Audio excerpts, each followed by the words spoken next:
If you've been following Bob Emser over at the Art of Boat Building, you know that there's been quite a bit of progress in his shop as well. Victoria, Arabella's soon-to-be tender, is all strip-planked, and Bob is busy getting the hull fair and ready for fiberglass. There's a bunch of videos on his channel since we last mentioned it here, so go check them out if you missed it. And may all our videos be liked, and all of our channels be subscribed to.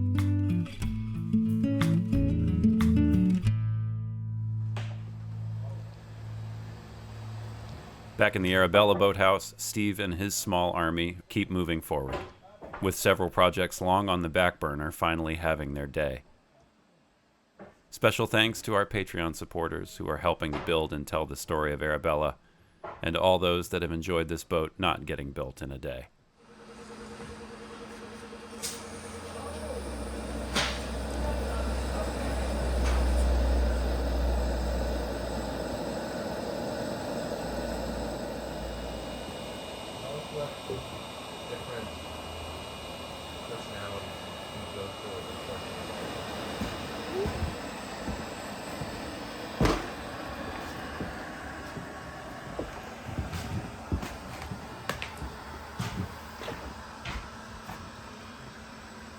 Gonna do a little test here.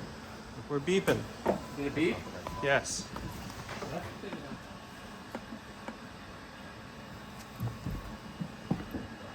I just wanted to test the network. Except it's apparently not on the network.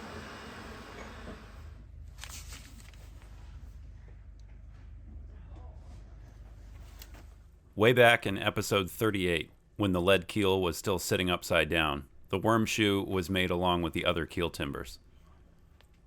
Placed on the most likely part of the hull to bump into stuff and make contact with the anchor chain, the worm shoe is a sacrificial piece that helps deny an entry point for ship worms or teredo worms that would be more than happy to undo all of this hard work.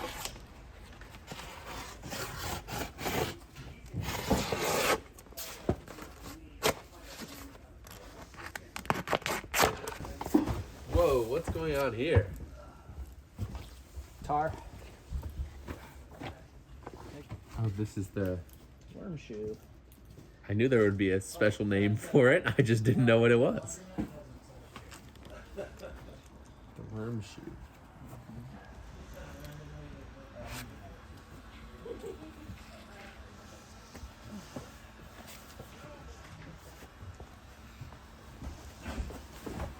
If you feel like you want to finish it, the connectors that are on have to come off and smaller ones got to put on because it won't fit inside the thing.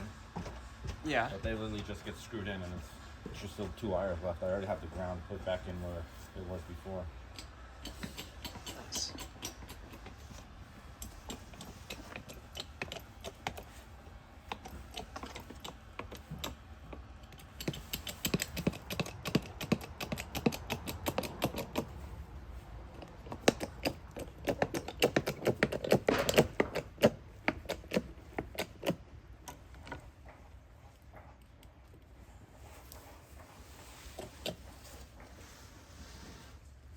Okay, Nice. now we'll just leave it sit overnight. Let the tar spread out. And tomorrow we will festoon it with big bronze screws.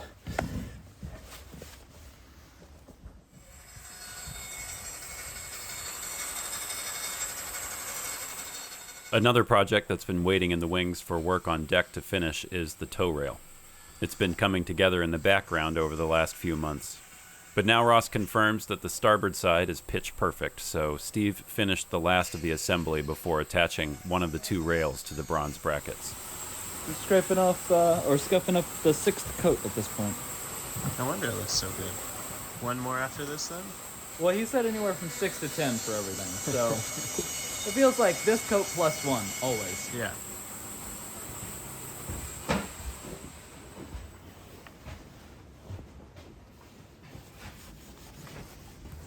George, how many coats are you estimating? Up to 10.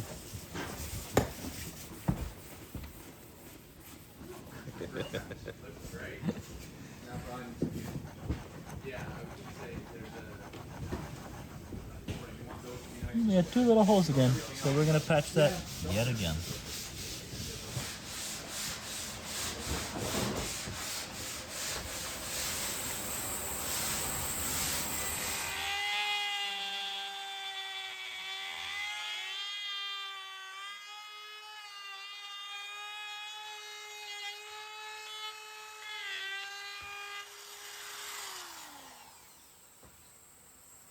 These chocks will guide dock lines through the tow rail and are made with lignum vitae, the hardest wood available. Joe gave Steve a block of it left over from making bearings for water turbines back in the day.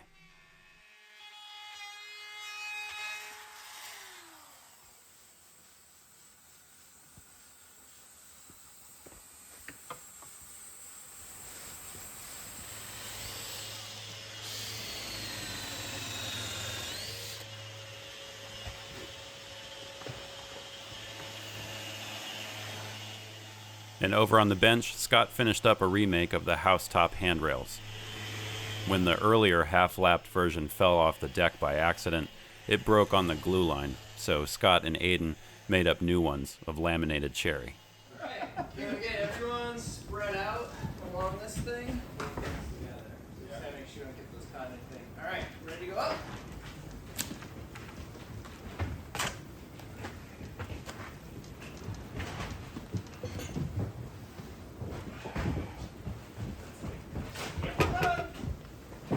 Okay, go slow, no need to rush. Hold, pause there. I got my core workout going today.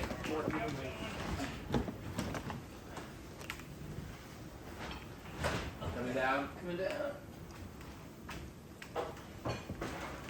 Okay, can we stand it on edge? Yeah. Yeah. Slowly towards George.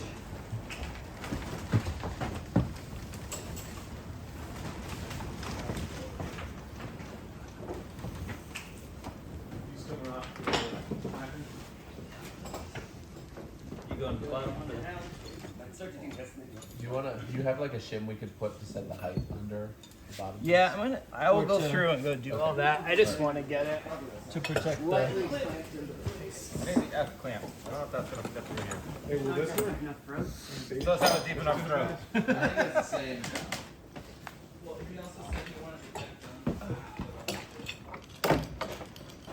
Oh yeah, because I can put nuts on this side and they won't impede with anything. I was thinking about riveting it. It would look pretty riveted and would be nice. We wouldn't have the nuts, but it's just so time consuming. And we're short on time these days. Can always rivet them down the road. Yes.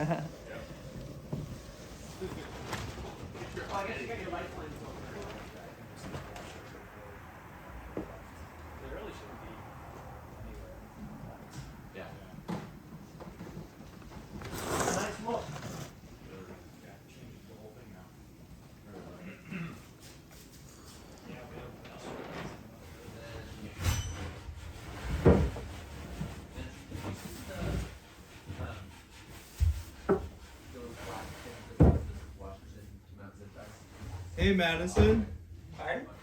Can you hand me my drill? It's a to get in and out of there, isn't it? Yes.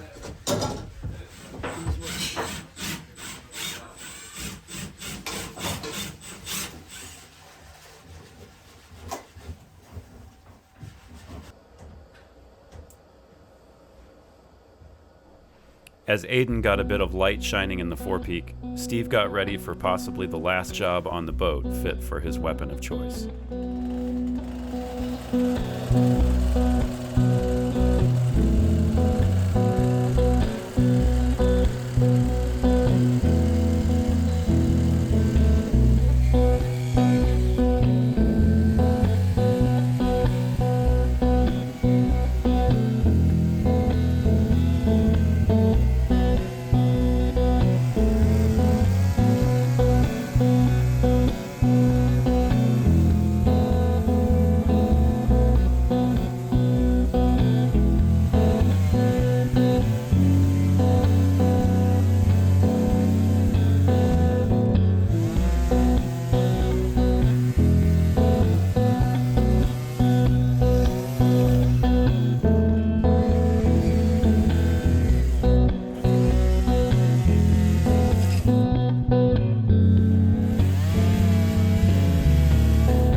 As I was using the chainsaw up, I had a lot of sawdust that was landing right on top of the muffler, and that was catching on fire, and we were having little bits of flaming sawdust come raining down. So we're using the snow outside to put snow anywhere where sparks possibly could have landed in the sawdust, because the last thing we want to do is burn down the boat. That would suck.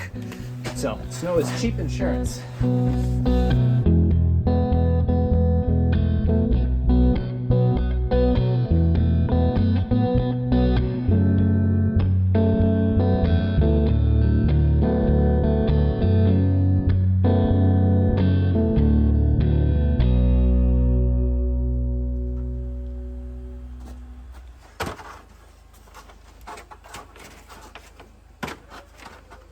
Well, that cleans up nice.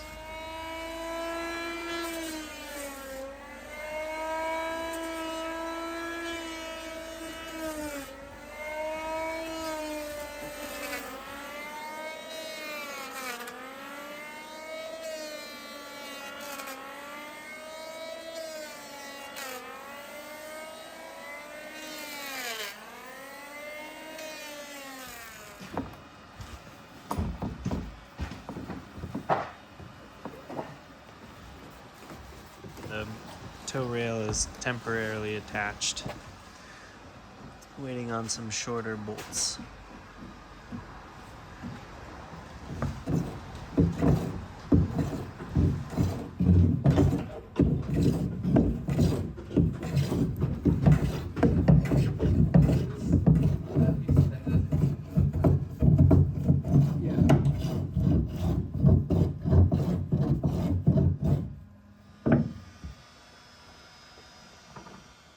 This is, I think, the third or fourth time I've been down to help, and I absolutely love it here. I mean, look at that beast in there. To be able to have even a small part is just, yeah. I was working in there late last night by myself, and I'm just like, 100 years from now, somebody could be sitting in the same place, and it's just like, yeah, that's pretty awesome.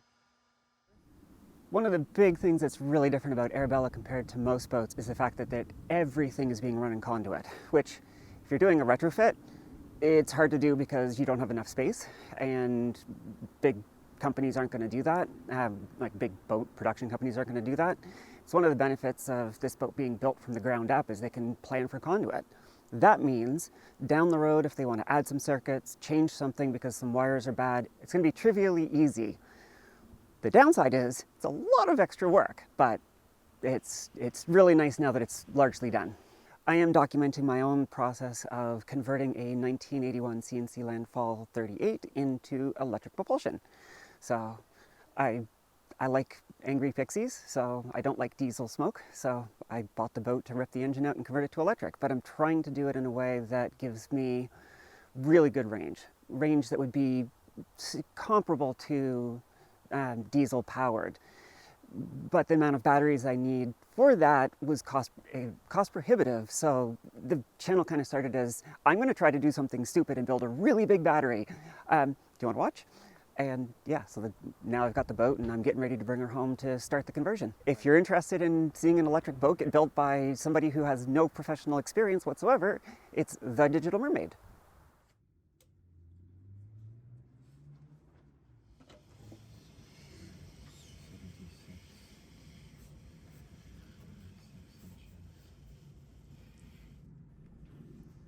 Last week, Scott got started gluing up the blanks for the interior handrails, while Aidan got the shaper cleaned up and the right bit ordered to get the cherry down to the right profile.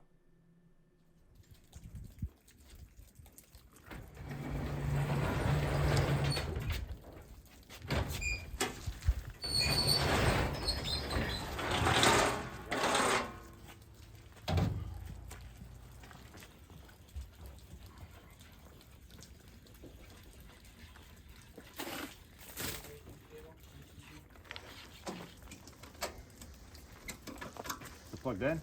Oh, it's not plugged in.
No, they'll send us a new. Obviously, we did. Oh, no, fun on hard. Yeah. Oh, all right.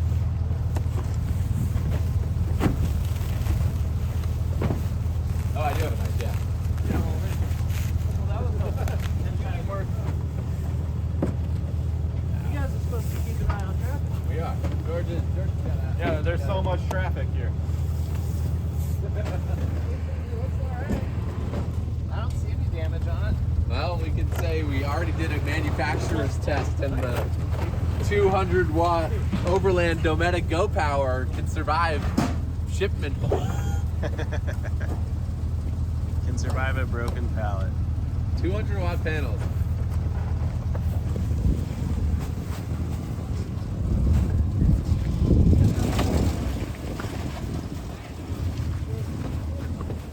And you get a solar panel. And you get a solar panel.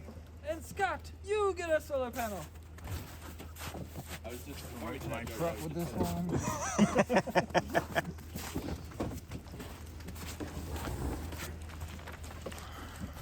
Wow, look at that. No cracks. just. Oh, let me get some. The voltmeter. We should get voltage out of it. Yeah. Look at that. What's this supposed to read? 24 volts. Oh, it's broken. It's only 23.16. Well, I don't know what it's supposed to read, but Oh. it's reading voltage, so it's not broken.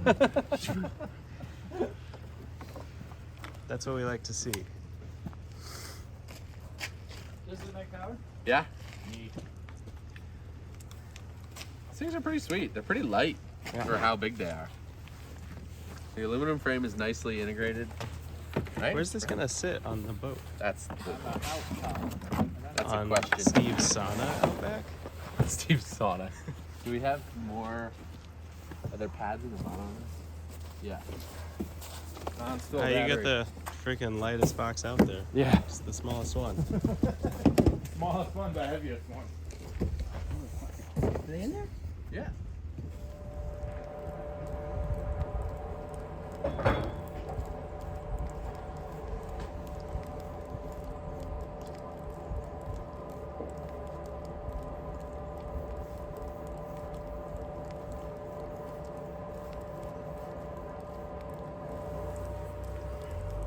Some people were saying the bottom of this table looks better than the top. I like the bit of spalting on this. It does look good.